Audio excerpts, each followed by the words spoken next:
Today I'm taking a look at the Ratchet wire pliers. Okay, so they got a nice rubber handle on them.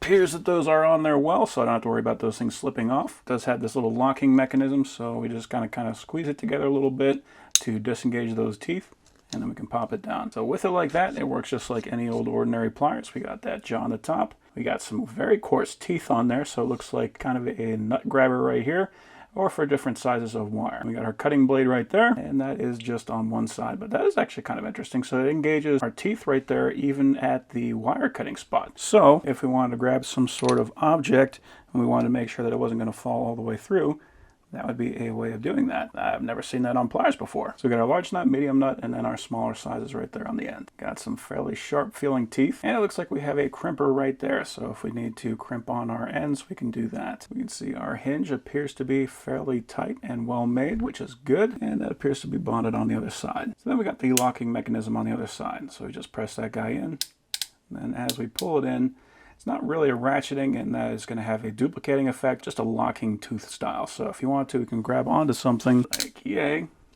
and then we can hold onto that one-handed, so we don't have to worry about that thing falling off. Now there is a little bit of play in there after I had it locked, so you're going to have to make sure that you got that on the right tooth, which means you're probably going to have to be dealing something that is a kind of soft object. So wire is going to be perfect for that because it's going to have that insulation on the end. So here I got some 16-aught cable. This is just something I took off of a heat gun, and that is a 2-conductor cable. So it should be able to cut through this no problem, and it does.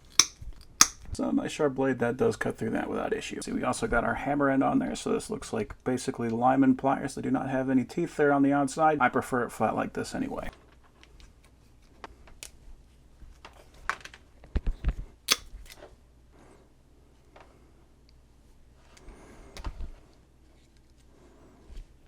Yeah, this is able to prep that no problem. So we'll engage the lock, and there we go. We can even give it one extra just to be safe. So now, if we want to set these guys down, we can separate these guys out. We can solder onto those wires. We got this plier here to hold everything for us. So overall, very interesting set of pliers.